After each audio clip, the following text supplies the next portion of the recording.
kati obulokozi abantu babuteekamu experience obulokole ne bonomalamu emyaka 7 nomera n'envi ne zikulukuta eri temuli experience ffe nti nasoma nnyo ne mbitegeera mu Kristo Yesu akubikulira bubikulizi revelation yekola theology takola tebigatta so ekitegeeze kiyinza tutaasa ku bino byonna fenga abantu kwetegeerera Katonda tuleke okuleeta abantu bano okubatuuza mu kifaananyi nti we bataba ebyange bikomye era olina abantu babadde otera okumpeereza oluusi ne mugamba aba mulokole ne ntandika omusomesa okumubuulira nzikiriza nnyo okusomesa weesabire wooli nzikiriza nnyo okusomesa oweebuulize Katonda bani evo kuba essimu nsabiraako okusabira ejja kuba nga painkiller kati awe bakoledde bali ababbi mu kanisa mukimanye nti abasinga obungi bangi abasuubuzi abali mu kanisa omusumba abba musumba avuma ajerega mwenzi n'engero kyatula wansi awo owuliriza n'omuterawo nno n'omukono ng'oli avuma mu kyere ayenda mu lwatu abba afera naye n'osiga ng'okyawuliriza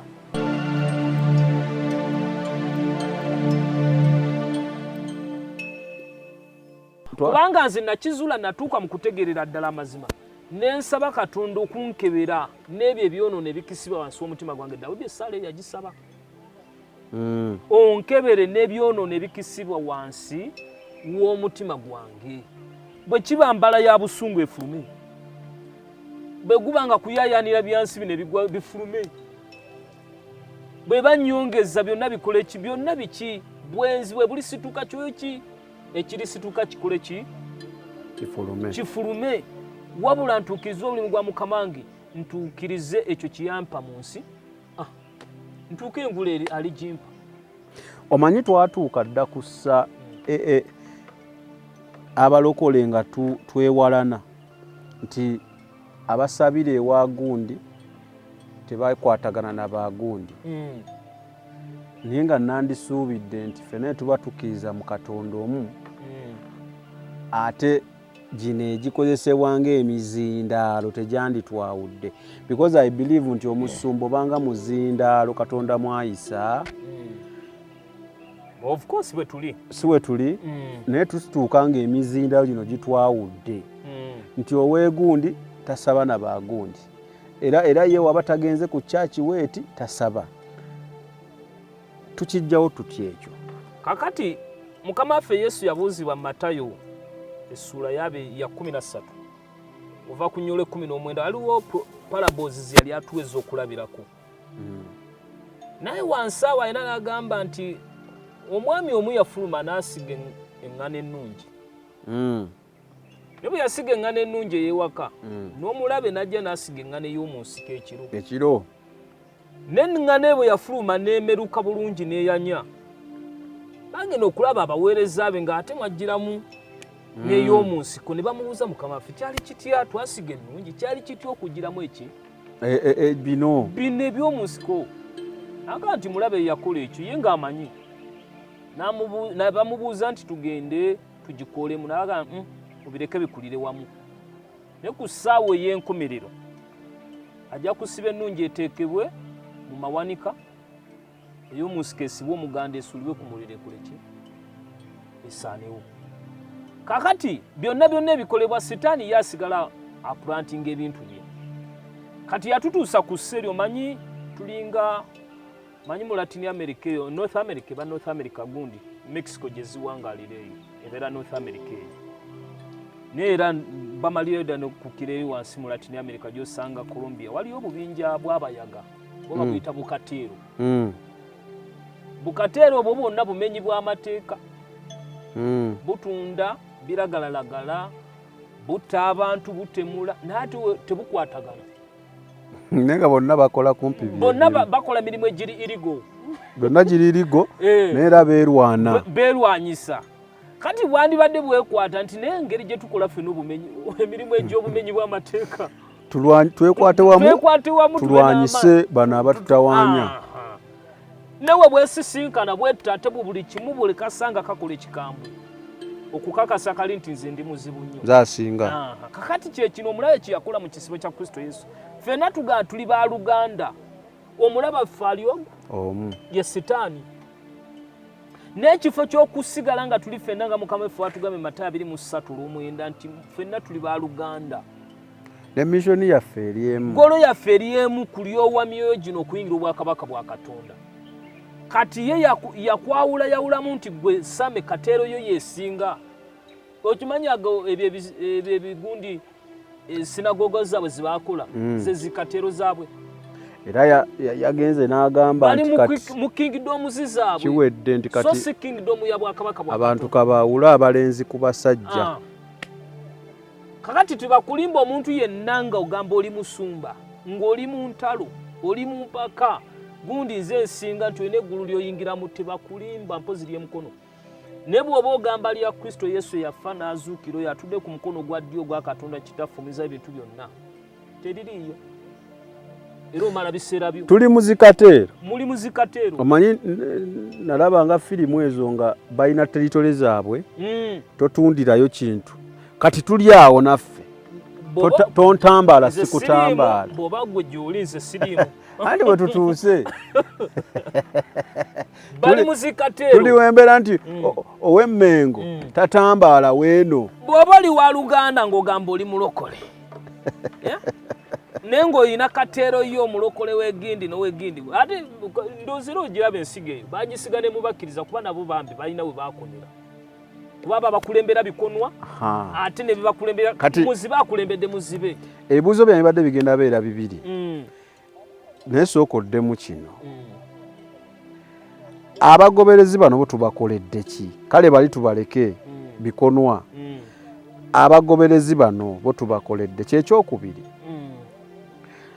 bano emubalaba nga bikonwa bitandise birina we byakonera kati nga ggwe Pastor Fred mubatuukirako ne mubagambako nga mmwe basumba n'abasumba nti bannaaye musajja waffe wabula neetereeza wano ne wano ne wano kati wendi lino eddoboozi oba ku midiano we tuli esooka okutuuka eri ensi yonna atisita ekuŋŋaanya abantu 1000 ezitaka wansi wa 10 meka 2 mwaba 2,000 bwe mubaamu 150 aba Kristo Yesu kyuka owulirani Kristo Yesu osobola okuba ng'oli wansi w'omuntu omu Katonda wakutadde n'olaba nga atandise okukwata ekkubo lye tekitegeeza nti olw'okuba Kristo Yesu yakusindikawo nti kyaggwa kitugwana okusiga ng'omubuuza nti wendi we watuufu olina omubuuza wendi we nsaanidde okubeera buli kadde Katonda akyaba tamubuuza ekigambo kye kisomesa nkyawa abatakola ki ne mu Zefaniya nkyawa abatakola ki abatambuuza kaakati gwe mulokole toyingira mu mukwano na muntu yingira mu mukwano ne Kristo Yesu kyekisinga obukulu ekyo tojja Katonda mu kifo kyoteekewo human being eggulu teriri awo mu kifo w'okuŋŋaanira omanyi abalokole abagamba kale balokole baddira eggulu balijjayo eri Katonda gy'atuula ne baliteeka mu ebifo bye bakuŋŋaanira nti weriri era ffe abalokole bano ffe tuli balokole abeeyo totubula si balokole Katonda wa wanaakola ne baddira Katonda ne bamujja mu ntebe ne bateekayo oyo papa abasumba baabwe dadi ani ye Katonda kyayogedde efaino se era buli kyemukolaga naye dadi agamba kikonesonga kaakati bw'onootuuka ku leve eyo ey'okukula okutuuka okutegeerera ddala amazima ajja kuyambanga nti tambula boti ye ne bw'anaasiga ng'akola amanyanga ge naye ng'osobola okusengejja omwe omutukuvu kyagamba ekiseera kijja kutuuka akusibulewo akuteeke wantu nkugambe nti ekkanisa nga 97 Sitaani yazifuga okwetooloola ensi yonna ez'olaba ez'abalokole naye waakiri kuliko ezi 3 kuliko 3 weebali abaweereza weebali bambi ng'ate toyinza na kumumanya weebali nga bali kamu basirifu bakakamu bamanyi Katonda gubakkiriza ate n'ezino ekkanisa zimwagala ziri popula simanyi yagira dda ezo balina mega churches balina bifulukwa waliwo ekkanisa ng'eri ku kitundu Katonda gyesimu abantu 4 5 eri awo gy'olaba eriroka gy'oyitako n'oddukira eri gy'opaalira ng'eyo erimu omwoyo ng'ekanisa Katonda wagenda okukolera omulimu gwe naawe weewunye n'okwewunya ne muziyitako kubanga batula wansi muziyitako kubanga tezitegeerekeka temunnafuna byuma temunnafuna byuma bintu byakweyiiya obulamu bulinga obuzibu ebintu byakweyiiya ebintu by'amasanyu ebimasamasa byonna ebiseera ebisinga kyegendereze wandimaliza ng'ogudde mu ntata byebyo byolaba ebyo bye mugwamu enkya n'eggulu ate naye bw'ogituukamu bw'oba ng'oli wa mwoyo mutukuvu atandika okukubikkulira nti kati agenda asebengera musabire yogera naye mugambe kino naye tojja kusanga muntu yakola dda kateero ye wembadde ngenda okugenda nti kakati mmwe ng'abasumba omuntu ono we mumulaba mumugambako wakati wali otuwadde amagezi ngaffe abagoberezi kati ndi ku mmwe bajjenero ne bajjenero nze siri genero tanti ze batugamba nti nkyogedde mu sense in the sense that kyogeddemu in the sense of leaving issues of the generals to the generals sigambye nti no kiri mu Bible nti oba genero kyengezaako kugamba mmwe nga bapasita do you get time ne mwogerako ne bana abantu anti kakati kyekiri nga pasita munno kyekiri kyetwayogedde Dawudi kyayogera nti Mukama onkebera ebyonoono byange ebikisibwa wansi w'omutima gwange eriyo oli nga yalokoka naye nga yasigala n'ekigambo kye eky'obunyoomi kati oyo yaani aŋŋamba buli kimu akiyisaamu amaaso olina abantu bameka ekkanisa yeefaanana etya yaani nze nalokoka dda wa myaka emeka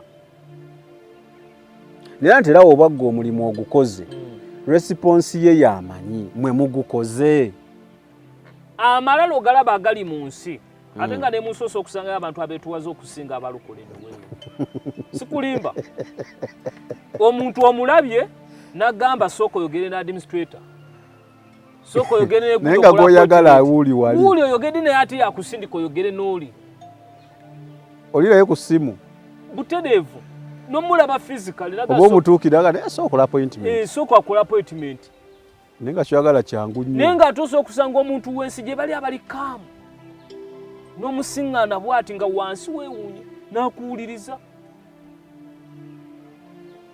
okitegeera ekyaleeta obuzibu mu lugendo lw'obulokozi kyenkugambye baalemala baakoma okulokoka naye okutegeerera ddala amazima gaagaana kubanga mu bulokole bo Mukama waffe atusomesa nti yeetowaza aligulumizibwa eyeegulumiza alikkakkanyizibwa era oli bwakuyitanga ku mikolo gy'oba ku kituula emabega oleme kwesembeza mu maaso kwetyebeka kubanga oli walitanula okujja ojja kuswala kayere kakusikeyo eri kakujja emabega akuteeke mu maaso zanya okujja wano ekitiibwa odde eri kati obulokozi abantu babuteekamu experience obulokole ne bonoomalamu emyaka 7 n'omeera n'envi ne zikulukuta eri temuli experience ffe nti nasoma nnyo n'embitegeera mu Kristo Yesu akubikkulira bubikkulizi revelation yekola theology takola tebigatta theology takola kitabo ky'abakolinsi ekisooka ekitabo ky'abakolinsi ekisooka kitusomesa ntiki olunyiriri olusooka essula emu olunyiriri 26 tugamba ki nti kubanga mutunuulire okuyitibwa kwammwe abooluganda okuyitibwa kwammwe kolingi yammwe ng'ab'amagezi ag'omubiri si bangi abaayitibwa ab'amaanyi si bangi ab'ekitiibwa si bangi naye Katonda yalonda ebisirusiru by'ensi abagezigezi abakwasa ensonyi era Katonda yalonda ebinafu by'ensi akwasa ensonyi eby'amagezi okitegeera kitegedde kaakati era abakolinsi ekisooka essula 2 olunyiriri lwa 12 nalwo luwulire bwe lutugamba nti naye ffe tetwaweebwa mwoyo gwa nsi omwoyo guva eri Katonda tulyoke tutegeere nga Katonda byatuwa obuwa wulire olw'13 luwulire nnyo n'okwogera twogera ebyo si mu bigambo amagezi g'abantu bigayigiriza gye tuyolewo theology wange wabula omwoyo byayigiriza bwe tugeraageranya eby'omwoyo n'eby'omwoyo n'okwogera tetwogera ebyamagezi g'abantu byegakola ki tebaagala owulira mbu nayiga mu Bible College Katonda bamutegeera omuyita gundi mbu ali kifaananyi kino bibeetimba ab'ensi Isaya 5:5 olw'omunana n'olw'omwenda akugamba nti amakubo gange sige makubo gange. Eggulu nga bwe liri ewala n'amakubo gange bwe gali ewala n'agamu. Eggulu nga bwe liri ewala n'ebirowoozo byange bwe biri ewala n'ebyammwe. Kikugwanira kubeera mu mwoyo mutegeera nti kati leero nkola kintambule ntya. Ne bw'onooga nti kangende musome mu theory kati bye babireeta eno mu Bible mugundi mu Kristo Yesu naye tulina ebiga nti mu Kristo Yesu tokimanyi. Tulinayo college. Anti eri ezaabiranga z'eseminary kati eno ze Bible ki? College. Era batikira amaki? Agamba omwana abadde mu Bible college. Era bakutikira n'amabaluwa. N'osoma ebikwate nga Bible osoma. Haleluya. Kakati wano bwe twali mugundi baatusomesanga bati. Haleluya. Bwe twali wano baatugamba kino. Ne Bible college eba n'abasajja bagitandika mu Jerusalem Council bono ozeeyo n'osoma ebyafaayo byayo n'otegeera. Abasajja bano baaleetera mu mwoyo nga bakuŋŋaana yandibadde nga Bible college okusoma ekigambo kya Katonda okwennyika gye bali. Kubanga omwoyo mutukuvu yabeera mu masekkati gaabwe okubayigiriza, okubabikkulira, okutegeera ekyo kye balina okukola. Kati bazze balongoosaamu kati Maria ga nsimbi oba oli mulokole oba tuli mulokole gwe genda osasule mu Bible college olaba oba banaakubuuza oli mulokole. Ate babibuuza. Okitegeera ssente. Ne bakusomesa otegeere Bible okikwate. Ne bakusomesa ebikwate. Naye kye nasinga okuzuula si mu bubi. Naye abantu abasinga ennyo abagenda mu theology. Amagezi ge bafunayo bafuna nnyo magezi ga kuwakana. Anti bebyo kuwakana kudda ng'oyambala na byambalo ebyo eby'abagundi amatanvuwa go Yesu gatugamba atali kubeera nnyo mu mbeera nti njimanyi. Bambala amatanvuwa kwotadde fulakuteri ezo zibongerezaako. Ate fulakuteri bye biki? Kikino kankusome Matayo 23. Fulakuteri kye ki? Kikino Matayo 23. Mukama waffe Yesu abituyigiriza. Bambala batya? Katusomewo. Yesu n'agamba atya Matayo 23 olunya olusooka. Agamba nti awo Yesu n'ayogera n'ebigambo Matayo 23 okuviiridde ku lunya olusooka oba Mafyo. Awo Yesu n'ayogera n'ebibiina n'abayigirizwa be ng'agamba nti abawandiisi n'Abafalisaayo batudde ku ntebe ya Musa. Kale ebigambo byonna bye babagamba mubikole mubikwate naye temukolanga bo bwe bakola kubanga boogera naye tebakola. Era basiba emigugu egizito egiteetikkika bagitika abantu ku bibegaabega naye bo bennyini tebaagala kuginyenyaako n'engalo yaabwe. Olw'okutaano ebikolwa byabwe byonna babikola era abantu babirabe kubanga bagaziya fulakuteeri zaabwe era bongerako amatanvuuwa. Era baagala ebifo by'okumwanjo ku mbaga n'entebe ez'ekitiibwa mu makuŋŋaaniro. Ntebe ez'ekitiibwa mu makuŋŋaaniro baagala ku mwanjo na ntebe za bitiibwa. Bagaziya oluwulire olunya olwokutaano bagaziya fulakuteri zaabwe era bongerako amaki amatanvuuwa. Era bonna ogenda okulaba abasoma theory ezo mu Bible college bino bibatandikirako.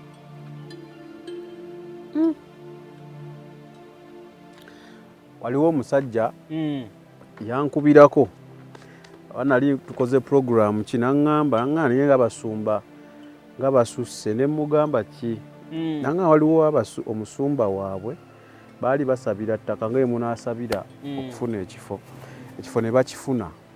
Bwe bakifuna ne baagala okukolerawo overnight basabirewo overnight then nenkeera bakolerewo service. Kati nga balina omusajja wa Katonda gwe baagala nga bakwata kkubo nga bagenda omusajja wa Katonda. Omusajja wa Katonda nga bagamba oke naye era yabasooka bagamba ebyo mulabe simanya kola appointment biki ebyo nga bakola appointment. Bwe bakola appointment omusajja bagamba ekisooka ntambula n'emmotoka mmeka? Alinga mukulembeze. Tabula emmotoka 4. Munaso ogijjuza amafuta fulu tanka. Buli emu ya mitwalo 3. Nti kati kye mujja okukola n'ekirala mujja kumpa miliyoni ameka? 2 ntambula n'abantu 5 mulina otufunira lanchi kati akasinga ono yankubira akasinga omukwatako bwe yamaliza n'abagamba naye temutya zigenda kuvaayo mukyemba mukola ku lunaku lwe mumpise sigenda kujja koolo naye mukubise ebipande mulange mugambe gundi ne gundi mu kifo kino waali I'll make sure wenzija mugenda zijjayo kakati we yabingamba n'endowooza omusajja wagambira mpa zino naye zigenda vaayo bizinensi aba musuubuzi nti mpa zino naye tofaayo nze olujja era bagamba mukube ebipande mu bitimbe muyisemu ne drive mwe mukindekere zijja vaayo kati awe tutuuse aba musuubuzi nagamba ebintu bino twali tusoma ku doctrine eri ya Alice Bailey lwakuba nti twagisunako katono era batwadde bamanja mbadde ntira okusindika audios tugenda kugiddako we twagira wiiki ejja gye tujja okukola ebintu bino byonna biraba ebiri mu nsi olwaleero biri designed naddala kati nga boolaba abasumba naye banaakola bagenda kukola ebisingawo bingi nnyo naye ŋŋamba gwe omwana wa Katonda eyalokoka gwe wulira kigambo kwata ekigambo kino okabirirwa omwoyo mutukuvu akuyambe gwe bagenda kubikola ebisingawo naye ng'ate tebagambwako because nti bali mu saakagi kebabeere baminisita abasalawo amateeka abo cabinet ministers boyita abakuumaddembe nze bemanyi ng'abatabanguzi b'emirembe bino bibagikuuma okitegeera mpaka ku gundi oba abasuubuzi bonna bali mu kibiina eki kimu Katonda n'akuyaba n'akubikulira ebintu ebyo n'olaba ojja kwewunya olaba oli musuubuzi oli muyimbi oli mu wagundi kiki nga baakwetooloola dda bati era ffe ensi tugirimu lwakuba nti tumanyi gwe twakkiriza tugirimu kuba tumanyi gwe twakola ki twakkiriza ate nga tukimanyi bulungi ti ali muffe w'amaanyi n'okusinga ali mu bbo nabo bakimanyi nti oyo ayogera akuba muto kinaakulala agazi so ekitegeeza ekiyinza otutaasa ku bino byonna ffe ng'abantu kwetegeerera Katonda tuleke okuleeta abantu bano okubatuuza mu kifaananyi nti bwe bataba ebyange bikomye era olina abantu bobadde otera okumpeereza oluusi ne mugamba aba mulokole ne ntandika omusomesa okumubuulira nzikiriza nnyo okusomesa weesabire w'oli nzikiriza nnyo okusomesa oweebuulize Katonda dani evo okuba essimu nsabiraako okusabira ejja kuba nga peyinikiira kati awe bakoledde bali ababbi mu kanisa mukimanye nti abasinga obungi bangi abasuubuzi abali mu kanisa ate abandi badde abasumba be bali mu bizinensi eyo abamu bambi bwe bubizinensi bulaba butatambula obuli awo kubanga bujjudde amabanja omusumba n'obwetowaze buli sumba baagala ssente onakuwalira ku muntu ng'agenda ssula enjala oga kino zaakawunga kanzimuwe okwesanga abambi nga bizinensi ekoze eki alikola ne Farida nanyumiza mukwano gwe yayina omusumba gwayagala olaba amusabireko naye ng'omusumba ayagala emitwalo ameka 10 oba 2 sijjukira kakati ono yalowooza kangende nange omusumba mufere ng'akwata 10 mmeka ng'azissa muki ayagala kumusabira naye ati naye agenze kufera ati kati ayagala omusabira musajja wa Katonda amusabireko naye talina ssente kituufu akwata 10 mmeka azissa mu bbaasi agendewo omusajja okumanya baategeera ssente yagikwata ati agazino teziwera era yebbiri ebeera ng'era omutali n'amugamba genda oweze ssente ono alina ogaawo oba onyiigira ani oba yali azze nga alimba nga tayina oba omusumba kati awe tutuuse okubeera nga Katonda ye tumufudde wa bizinensi Katonda tena kyayagala ku bintu bye byonna bya mu nsi muno n'obusente bwo bwonna bwakugamba nti buno gwe kenyinayo mu kifo ekituufu naga nti same oba kati nga bwe twetaaga resources ku lw'omulimu gwa Katonda guno kamera olaba w'Oluganda waayita nga ali mu kukwata ebifaananyi bino baali kodinga gundi ebiraba byonna byakola bali abali eri tebaswa kiraba ebyo Katonda aba anoonya okugaziya ensalo ku bulamu bwo mu nsi muno ogitemu nga tokulima anoonya okuteeka obukumi ku bulamu bwo ebintu ebifaanana bwe biti omukisa wagutekera olaba n'abantu abagenda eri satani abawa sente sitaani tatiraga sente ziri awo nkalu ng'enkyaja kuwa akawumbi akaddiŋŋane naye akopa ennono ya Katonda kyova olaba nti owulira ekkanisa zirimu bye bayita ebisiyaga kyova owulira nti ekkanisa eyo nti kiro y'omuceere ya mitwalo egi awo wayingiriza sente sitaani zakuweezu bwe zityo aina n'abantu ne bagula n'omusanga wayise emyaka so tagenda kuwa kawumbi leero n'enkya akaddiŋŋane n'enkya n'omubuuza omuceere bizinensi ezo zonna zola eziboominga waliwo ezimu eziboominga nnyingi oba bikampani ebyo ebikola amazzi ebikola biki byonna ng'agenda otandika ebizinensi omwo ngendo kiisa n'osanga ng'ekintu kiwandiguza 1000 okigula 5,000 awo wakikola ki kati sitaani ennono ezo azikopa eno mu bwakabaka bwa Katonda kati Katonda aba ayagala kuga nti ekyo naye tewali bagambye bya mu nsi muno byogenda kusiba byonna ogende nayo tewali n'eki kyakyetaagako okitegedde so kakati manya nti ekkanisa Kristo Yesu bw'aba akuyambye n'akuteeka ewantu atali basuubuzi bw'omukkiriza kkiriza Kristo Yesu mwetegerere weewaawo nze nkukulembera nze nkumentalinga ne weetegerere Katonda otuuke mu kumanyira ddala amaki amazima tategeera gwe totegeera nze nzamwe human being osanga olinga nange neetaaga ssaala yo buli kaseera naye kimwewanya kiri eki kaze musumba mumanyi tebakulimba tiwali atula ku ntebe ya Katonda omusajja tamanyirwa nkwe okulabirako mu baweereza bonna from Genesis up to Revelation sikakasa nti waliwo omuntu eyafaananye Moses ku ssali yatuukako okulaba Katonda Moses yatuuka okulaba Katonda bw'ati nga n'abantu bali bakulembera bamuti omulaba mu maaso ng'era yebikako bwebisi ne Moses we yayogera ebitakwatagana yamugamba genda okuŋŋanya abantu bati 7 n'atula ku mwoyo gwe yali atadde ku Moses n'agwa bali abantu Moses n'amugamba nti ensi gye mugendayo gye mbadde mbagambye ojja kulengera obulengezi naye tuligiyingira oyo ye Katonda akulaga nti tamanyirwa Moses yalengera bulengezi yayasamya akamwa ke emirundi egi mu kitabo kya Deuteronomy ng'amugamba nsaasira kitange nyingi n'amugamba toddamu kwasamya akamwa ko kwogera kigambo ekyo nange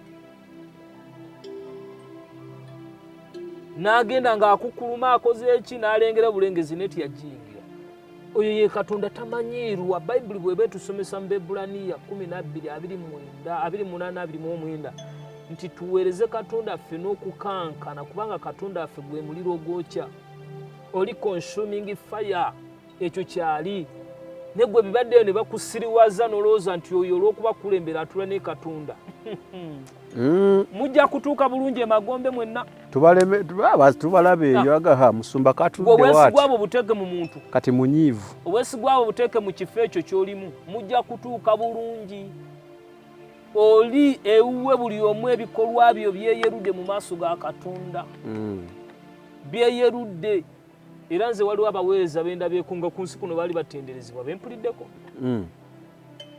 baali batenderezebwa okuba abaweereza ab'omutawaana naye ng'olwabe bali mu magombe bawoowoola ne si kyewuunyaza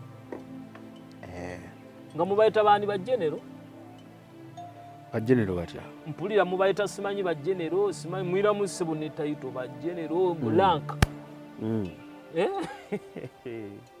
gwe Katonda oyo omuliro ogwokya oyo si muliro guno gwe tufumbisa ebyokulya guli muliro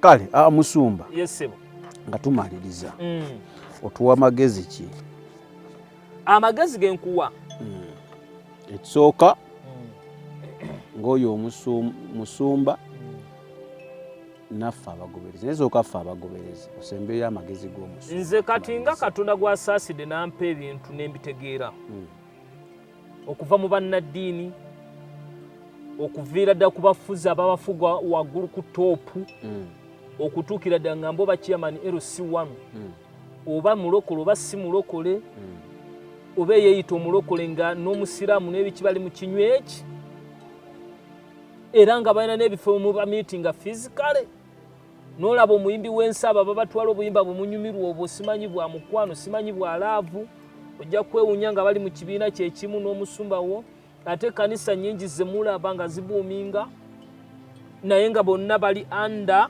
kitaabo oyo omufuzi w'ensi Yokaana 14:3 bwe tusomesa Yesu Kristo yebazibwe. Amen. Kati gwe asigadde ng'oli mu bbanga bambi oli muzibe w'amaaso kyekiseera okwerwanako. Katonda omwesigwa wa kisa. Omukowolo muga nti ndaga nyamba kifo kiwe nnyina okukulira mu nsi ey'omwoyo. Bwe ntandika okukula mu nsi ey'omwoyo ntegeera amazima. Bwe ntandika okutegeera amazima kiki kiwandeetera mu nsokola. Mulokole oyige okusasula omutango okunoonya Katonda n'okumuweereza. Bwe twakkiriza Kristo Yesu si kaweweevu wabula tulina okuyita mu bibonoobono byonna Bayibuli etusomesa mu Basessaloniika eri bwe mwatolera ekigambo kya Katonda mu kubonaabona okuki okungi. Okitegedde tulina okuyita mu kubonaabona era kyova olaba yamaliriza atugamba nti buli omu yeetikka omusaalaba gwe angoberere. Weetikka omusaalaba gwakugoberere tolowooza nti oyo kyovudde olaba akufudde kyonna kyayagala nti yakwetikidde omusaalaba gwe bw'onokkiriza agukwetikira ajja gukwetikkira era akutuuse bulungi gy'olina okukola ki okugenda. Ne bw'onooyagala bw'onoosa ogwetikka omusaalaba gw'ogoberere Kristo Yesu ojja kutuuka mu kifo eky'okwesiima gye tulibeera erubeerera emirembe neki n'emirembe. Kati nyamba gwe omukkiriza gwe wenna gy'oli nga tunaakanira musumba w'okuŋŋaanira tunakuŋŋaanira buweereza omuntu si wallet nti ke nagitadde mu nsa muno mulimu emitwalo 10 gye girimu. Omuntu si ki si wallet omuntu yeewugulako wali bw'ati ng'akola ekitajja nadda niyeesaanya. Nze waliwo abantu be bandaga awo baweze baŋŋambanga ajja ku kituuti bw'ati naye nga mu woofiisi abadde alina byakola. Ava mu bwenzi wali si mu kyalo nti oba ki naali mu bwenzi mukwayo mu mwalonda. Mwenna n'alyoka abasigamu ekyoyo n'osanga oli nga bannange omusumba abba musumba avuma ajerega mwenzi n'engero okyatula wansi awo owuliriza n'omuterawo nno n'omukono ng'oli avuma mu kyere ayenda mu lwatu abba afera naye n'osiga ng'okyawuliriza bigenda kweyongera naye tewali n'omu bw'ogenda kulaba mu kkomera ng'asibwa kubanga ate n'ekkomera ly'ensi terikangavula. Just bakuteeka buteresi bbanga n'obeerawo era mubalabyeko bangi n'ava mu kkomera n'atandikira we yakoma. Naye gwe ayagala obwakabaka bwa Katonda noonya Kristo Yesu naawe agoba layini y'ebintu binyweze goba ebyo kubanga Mukama waffe Yesu agamba nti omusirusiru sigala ng'oli musirusiru kubikulirwa 22:2 12 nti ayonoona sigala ng'oyonoona omugwagwa sigala ng'oli mugwagwa n'akola obutuukirivu sigala ng'okola obutuukirivu. Kati nyamba gwe onoonye Katonda otuuke ku leve etegeera Katonda. Bano bonna b'oliko bali ku byabwe ne sigambe nti buli kanisa kugambye ku buli 10 kuliko ekkanisa waakiri 3 we ziri 3 ate abantu abatuufu we bali quiet bali quiet sibe bano bemulaba bano zolaba zine zeeteeka mu butaala we bali ne ku kitundu okukwewangalira oba oli awo olw'ekisa kya Katonda kweri. Eyo ekkanisa gy'onyome y'abantu 3 5 ekkanisa entuufu kyekifo ekituufu maye ekkanisa yeffe wali we tukuŋŋaanira liri kuŋŋaaniro ekkanisa yeffe naye liri ekkuŋŋaaniro awo lyoyitako awo lyolaba lyonyome ly'obutente lyeki likuŋŋaaniro ettuufu oba oli awo nga Katonda wakola ki naati bw'otuuka tosuula nnanga kikugwanira okuzimba enkolagana ne Katonda ng'otambula naye buli kaseera okuba n'ebyomu nsi ebingi avuga emmotoka ez'ebbeeyi simanyi alina SFC emukuuma biki ekyo si kyekitegeeza Katonda. Mukitegedde n'abasamize babiina biki bingi nnyo nnyo nnyo, bingi nnyo. Ekyo si kye kitegeeza Katonda. Waakiri beera nga Laazaalo. Luka essula y'ekumi etusomesa kuva ku nnyolo 19 alimu omusajja Laazaalo nga mwavu lunkupe omunkuseere, naye yava mu bulamu bw'ensi buno nayingira mu kifuba kya jjajjaffe Abulahamu. N'ennagage yali awo yalina byonna eby'omunsi, yava mu nsi muno yasibira mu magombe ng'akaaba alumizibwa. Luka 16 okuva ku lw'19 bwe tukola ki? Bwe tuyigiriza. So owooluganda tuli mu kaseera ak'ebiro eby'oluvannyuma. Bayibuli etuyigiza Matayo 24 olunya olwa 24 akatundu ako akasemberayo ddala nti bwe kiba kisoboka n'abalondi bakyamizibwe. Bwe kiba kisoboka n'abalondi bagenda kukola ki? Kukyamizibwa. Enjigiriza nnyingi evudde emagombe doctrine eya buli ngeri, si Luganda si Lungereza, weri si Uganda oka si Nigeria, naye weri ekola ki? Etambula. Ng'oli mwana wa muntu, Sitaani bw'aba yalimba bamalayika 320 bonna n'abafera, n'abalimba nga bwe bagenda okuwamba oyo abatonda nabo bafuge. Bamalayika be baatondebwa nga ali perfect, balina wisdom eya buli ngeri. N'olaba yabakuba siyaasa n'abawamba 320. Omanye embalirira bw'oba owakula kibayita okubalirira. Yabakuba siyaasa. Kitegeeza ebitundu nga 75 ku buli 100 yakirimba nekimuwuliriza. Kati ate gwe omwana w'omuntu, kyenva nkuga nti Ekanisa ekkuŋŋaaniro eryo lyolaba eryo, si gwe omuntu oyo gw'ogamba si waletiyo nti omuteeka mu nsawo yo nti waava wodda buli kaseera. Sitaani yamukozesa, oba yandiba nga yamukozesa dda, ng'olwaleero naawe okyali wansi okuba nga togenda kuvaawo awo. Yesu Kristo yeebazibwe. Ebigambo byange ebyo Omwoyo Omutukuvu yampadde olwaleero ndowooza. Nziramu bakubiriza mikwano okuwagira ku lw'omulimu gwa Katonda. Tetusaa zaffe za kulya, ezo Katonda ekyo yakitusumululamu. Ekyokulya kituwa, naye tuwagira omulimu gwa Katonda gwenna awulira gwe kikutteko. Manyi akawunti wagiteeka gye? Bagimanyi. Akawunti namba yiye eri mu mannya ga Samwero Kasajja. Era nenna n'atuwagira ku lw'omulimu gwaffe ogw'obuweereza bwe tulimu. Ekanisa abantu bambuuza Ekanisa yo. Ekanisa si yange. Ekanisa Kristo Yesu. Oba nsome na kitabo kya Lungereza ye n'ekisoma obulungi. Timoseewo ekisooka kansembe ekyo. Olunyiriri lubeere lwa 12. Bantu oli agenda nakubuza Ekanisa eriruda. Kanisa teba yange. Kanisa ya Kristo Yesu. Engamba yino. Egamba ki? 1 Timothy chapter 1 verse 12. And I thank Christ Jesus our Lord, who hath enabled me, for that he counted me faithful, putting me into the ministry. Yakuteekayo buteesi. N'anteeka mu buweereza. Obuweereza ye ministry. Obuweereza kitegeeza nti ministry eyo gisanzeewo ng'etambula. Si gwagisooseemu ate si gwagisembeddeyo. Ne nannyini kuteeka ministry eyo ye waali. Kati yerooza bwerooza yakulowooza ng'oli mwesigwa. N'akuteeka mu ki? N'akwesiga. N'akwesiga okuteeka mu buweereza. So n'olwekyo ekkuŋŋaaniro eyo teriba lyange. Lya Mukama waffe Kristo Yesu. Yali nteekamu kukulembera buweereza. So kakati abooluganda bw'oba otuwagira ku lw'obuweereza obwo bijja kutuuka bulungi byonna byonna.